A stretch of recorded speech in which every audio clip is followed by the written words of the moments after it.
नमस्कार, प्रणाम, स्वागत है आपके अपने YouTube चैनल अमित के सपन में। तो सहारा इंडिया के भुगतान से रिलेटेड यहाँ पे छोटी छोटी कुछ अपडेट है। और यहाँ पे मैं आपको सबसे पहले यहाँ पे बता दूं कि सुप्रीम कोर्ट पे यहाँ पे कह सकते हैं स्टार लोग का जो सैलरी से रिलेटेड यहाँ पे जो है वो अगला डेट उसके पड़ा हुआ है 6 अक्टूबर 2023। क्योंकि मैं आपको बता दूं कि इसमें 3 आदमी सहारा के पार्टी हैं। एक है डिप्टी यहाँ पे कह सकते हैं आपके जो मैनेजिंग वर्कर जो हैं, और मैनेजिंग वर्कर के कह सकते हैं एक जो आपके जनरल हेड हैं जो, और 3 सरकारी आदमी को यहाँ पे पार्टी बनाया गया है इस केस में।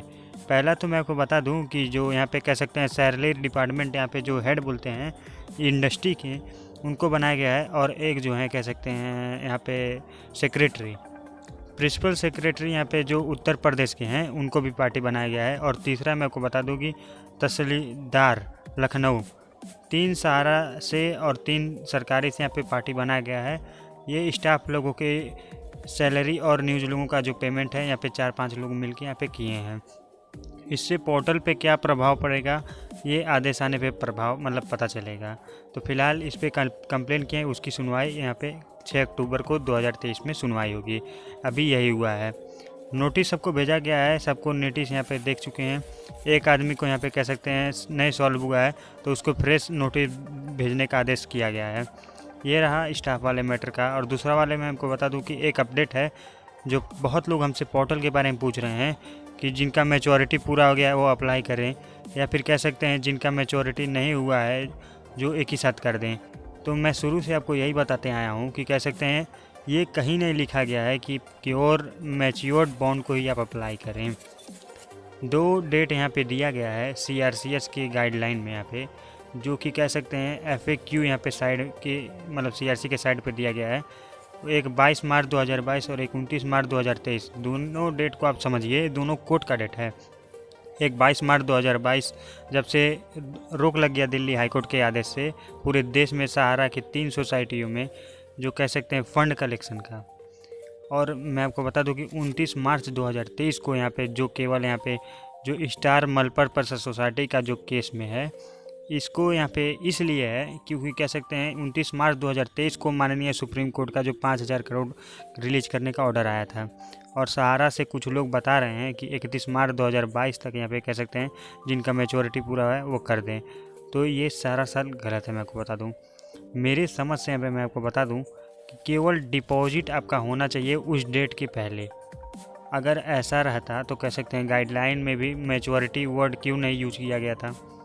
ये मतलब बोला गया था कि इसके पहले आपका जमा होना चाहिए और आउटस्टैंडिंग ड्यू होना चाहिए, ये वर्ड है। आउटस्टैंडिंग ड्यू के जगह यहाँ पे मैच्योर्ड क्यों नहीं लिखा गया CRC की तरफ से। अगर मैच्योरिटी अमाउंट ही लेना चाहिए था तो सहारा क्यों नहीं अपने कह सकते हैं लेटर जारी करके बता दे रही है जिनका मैच्योरिटी नहीं हुआ वो अप्लाई ना करें। उनके पास तो वेरिफिकेशन के लिए जा रहा है ना। उनको अगर रोकना रहता कि जिनका मैच्योरिटी जिनका नहीं पूरा हुआ है वो नहीं अप्लाई करें तो तुरंत मतलब लेटर जारी कर देती कि ये लोग जारी ना करें। CRC की तरफ से ये गाइडलाइन है सिर्फ कि जिनका मैच्योरिटी पूरा हो गया वही मतलब यहाँ पे अप्लाई करें। सहारा भी साइलेंट है और CRC भी साइलेंट है। तो मेरा यही सलाह है कि जिनका मैच्योरिटी नहीं पूरा होगा एक ही आधार पे एक ही बार लॉगिन करने दे रहा है तो टोटल बॉन्ड उसमें अपॉइंट कर लीजिए। मान लीजिए 10 बॉन्ड में 5 बॉन्ड पूरा है, 5 बाद में पूरा होगा। जब पूरा होगा तब जब यहाँ पे 5 रिजेक्ट भी करती है तो यहाँ पे क्या हानि है। हमारा जो डाटा है वो CRC के पास तो चला गया कि हमारा 2026 में भी हमारा मिलने वाला है, मतलब पूरा होने वाला है। जब कंपनी नहीं चल रही है, जो सेटलमेंट पे बात आ गया है सरकार के द्वारा भुगतान कराने का यहाँ पे बात आ गया है, तो 26 और 28 हम 2030 का क्यों इंतज़ार करें। सब बॉन्ड आप लेकर अप्लाई कर दीजिए। और एक क्वेरी है कि डेथ क्लेम, यहाँ पे डेथ क्लेम का भी कोई भी अभी तक प्रॉपर यहाँ पे गाइडलाइन का नहीं दिया गया है। अगर आप रोक सकते हैं तो सहारा CRC जब गाइडलाइन जारी करेगी तो आप देख लीजिएगा। मेरे अनुसार जब आपका नॉमिनी क्लियर है डेथ के लिए मतलब क्लियर, तो नॉमिनी अपने आधार से लॉगिन करके यहाँ पे सारा प्रक्रिया वही सेम कर सकता है जैसे कि एक निवेशक यहाँ पे जैसे कर रहे हैं। तो लास्ट में जब फंड साइन यहाँ पे करके अपलोड करना रहेगा वहाँ पे कह सकते हैं डेथ सर्टिफिकेट यहाँ पे उनका जिनका मान लीजिए जिनके नाम से जमा है वो कर देंगे, साथ में अपलोड कर दीजिएगा। बस ये जो है मेरा सुझाव है। इस पर कहीं ऑफिशियल यहाँ पे नहीं दिया गया है। यहाँ पे आप रुक सकते हैं, उसके बाद जब गाइडलाइन आएगा तो तब देख लीजिएगा। एक साथ मतलब एक से ज़्यादा नॉमिनी है, नॉमिनी के साथ डेथ हो गया तो मतलब बहुत ही प्रॉब्लम है। मतलब प्रॉपर गाइडलाइन सहारा देगी या तो सीआरसी देगी। मैं आपको एक तरीका, एक सुझाव दे सकता हूँ, एक जनरल केस में जो होता है मैं आपको वही बता सकता हूँ। ये दोनों क्वेरी यहाँ पे ख़त्म हो गया। और मैं आपको बता दूं कि MIS का क्या करें, बैंक अकाउंट नहीं दिखा रहा है तो क्या करें। तो आप बैंक से संपर्क करें, बैंक में फिर से अपडेट करवाएं और उसको बोलें कि मेरा DBT यहाँ पे MPCI जो पोर्टल पे अपडेट करना है वहाँ पे मेरा साफ साफ यहाँ पे अपडेट करिए और मेरा यह नहीं दिखा रहा है, ये कंप्लेन जो है आप बैंक में करिए। कंप्लेन करिएगा तो कहीं ना कहीं जाकर यहाँ पे कह सकते हैं उनका जो है MPCI पोर्टल पे चेक करने का यहाँ पे कह सकते हैं दिया जाएगा कि आप वहाँ पे चेक करके आप अपडेट कर दीजिए। क्यों आधार अपडेट के बाद यहाँ पे बहुत लोगों का नहीं दिखा रहा है। ये रहा सब छोटा मोटा अपडेट।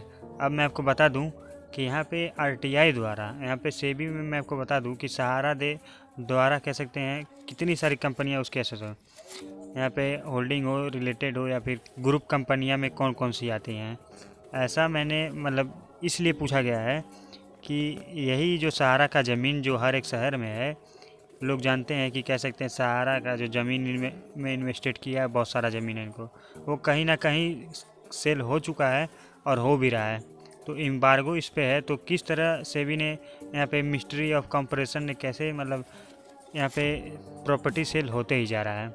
अगर प्रॉपर्टी सेल हो रहा है तो उनका कंसिडरेशन जो सेल कंसिडरेशन है उनका कह सकते हैं सेबी सहारा का जो रिफंड अकाउंट है उसमें जा रहा है कि नहीं जा रहा है। अगर उसमें अगर जा रहा है तो इसमें अति उत्तम कोई भी दो राय नहीं है।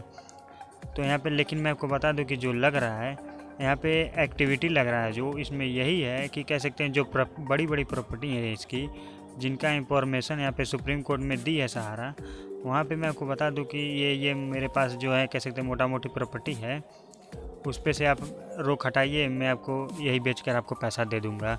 उस पर रोक है। जैसे MB वैली है, बड़ा प्रोजेक्ट है, जैसे इसको नहीं बेच सकती सहारा, बिना सुप्रीम कोर्ट के आदेश से नहीं बेच सकती।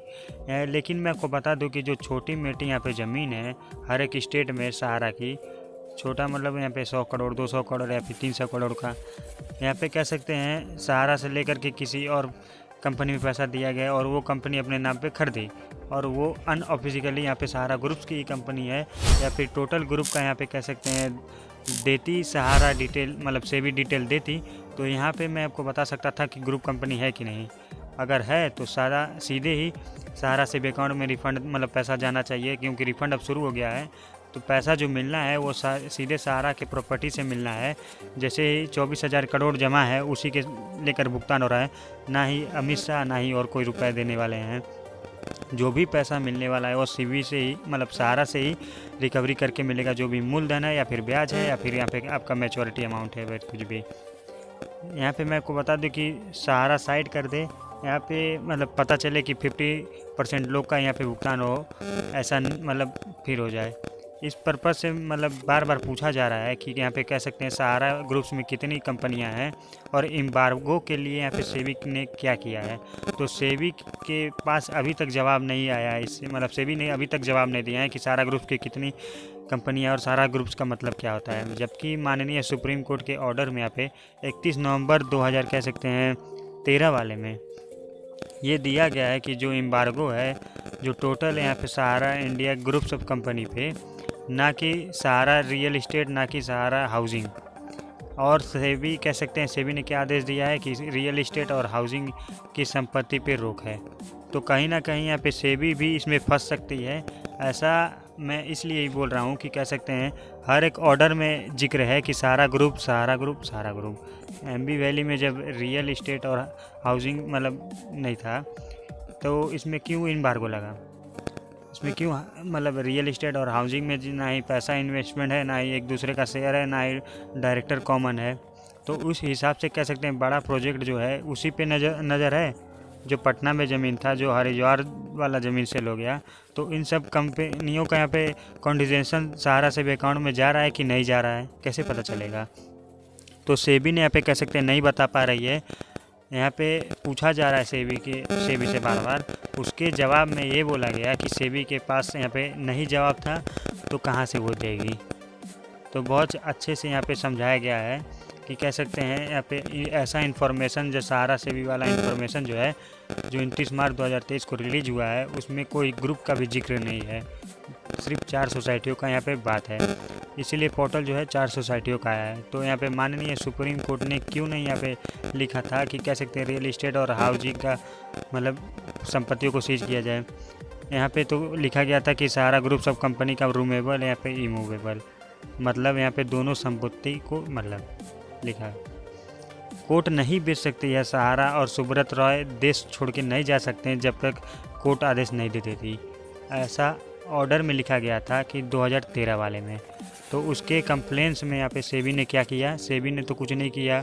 इसका मतलब यही हुआ कि कह सकते हैं जो लिस्ट सहारा ने दिया है सुप्रीम कोर्ट में, ये संपत्ति मेरे पास है जिसको बेचकर हम जमा कर देंगे पैसा, इसके अलावा भी कोई संपत्ति बिक रहा है, तो कोई भी यहाँ पे कोर्ट को ना ही कोई रजिस्ट्रार को किसी को भी यहाँ पे इंफॉर्मेशन नहीं है, जो कि क्योंकि जिस कंपनी के नाम पे ज़मीन है वो रजिस्ट्री हो जा रहा है और उसका कंसिडरेशन जा रहा है कि नहीं जा रहा है किसी को नहीं पता। तो यहाँ पे कह सकते हैं बस यही था रिपोर्ट। अगर वीडियो पसंद आए तो वीडियो को भी लाइक कर दिया और चैनल को भी सब्सक्राइब कर दिया। तब तक के लिए जय हिंद, वंदे मातरम।